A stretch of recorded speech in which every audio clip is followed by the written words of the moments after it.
Page number 35 start. पार्षद कहता है कि वह धुंधकारी एक आसन पर बैठता था, अनशन करता था और रोज कथा का मनन करता था। प्रभु के चरणों में मन में निवास करना ही उपवास है। उपवास के समय कुछ भी खाने पर पूर्ण उपवास नहीं होता है। कथा सुनकर केवल धुंधकारी को ही मुक्ति क्यों मिली? कथा धुंधकारी की ही तरह सुननी चाहिए। उसने कथा का मनन और निधिध्यासन किया तथा उसे मुक्ति मिली। श्रवण मनन और निधिध्यासन से ज्ञान दृढ़ होता है। बिना दृढ़ता का ज्ञान व्यर्थ है। उसी भांति लापरवाही से किया गया श्रवण भी व्यर्थ ही है।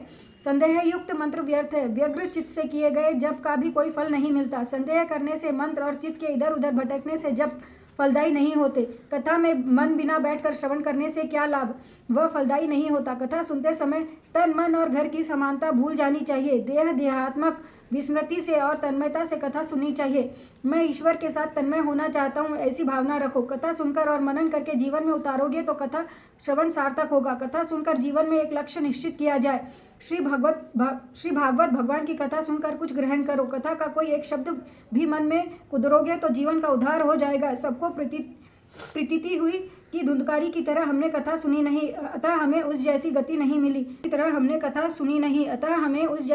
मिली। कथा का मनन करे तो वह उत्तम तो है ही, परंतु मनन न करे तो भी लाभ तो है ही। इसके पश्चात गोकर्ण ने श्रावण मास में दूसरी बार कथा कराई और सबका उद्धार हुआ।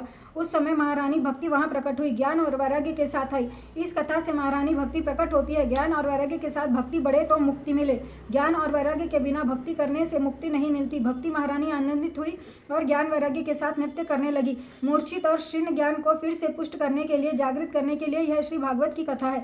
गोकर्ण के सभा मंडप में भगवान प्रकट हुए। उन्होंने गोकर्ण से कहा कि मैं तुम्हारे कथा कीर्तन से प्रसन्न हुआ हूँ, तुम कोई वरदान मांगो। उस समय सनत कुमार कहते हैं कि जो मनुष्य श्री कृष्ण की कथा करे, कीर्तन करे, ऐसे वैष्णव भक्त के हृदय में आप विराजमान हो, आपको सद्गति मिली है।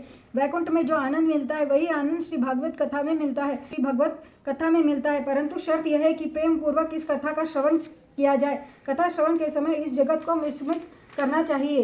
विस्मित का मतलब है ये सब जब सुन रहे अपन तो पूरा ध्यान हमारा भगवान की तरफ ही होनी चाहिए, सब कुछ भूल जाना चाहिए और भगवान में ही ध्यान लगाना चाहिए। पेज नंबर 35 समाप्त।